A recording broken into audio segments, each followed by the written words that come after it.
Here's some key pointers when you're speaking to the customer and you're going out and doing your customer discovery.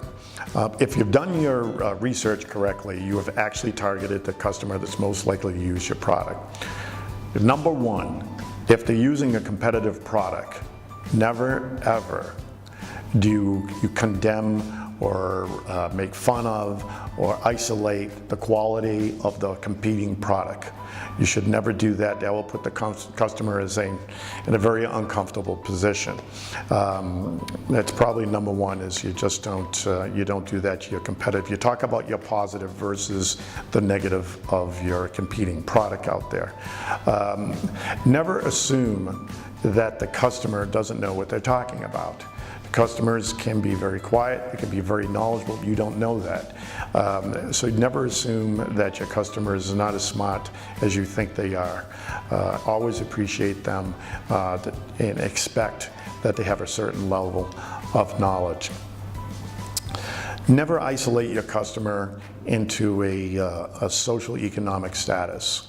There are products and there are people, and obviously geared to luxury brands, everyday brands. The difference between a want and a need, if you're doing your target customer correctly, you should absolutely know the social economic position that they're in and their capacity to use their goods and products. There is one more, and I would say be transparent.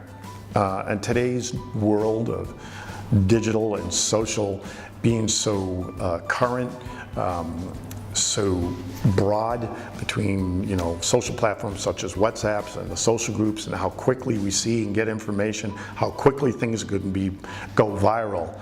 I think today that transparency is critical of any business. I think that's appreciated by the customer. Even when things go bad, own it, be out in front of it, explain it to your customer. I think that's a big deal today, is for any company to be fully transparent when it's good, and when it's bad, I think they'll respect you a lot more. Also today, a lot of companies are expected to have a social and moral compass. Again, because of the way we're connected socially today in real time. So culture matters when you have a company.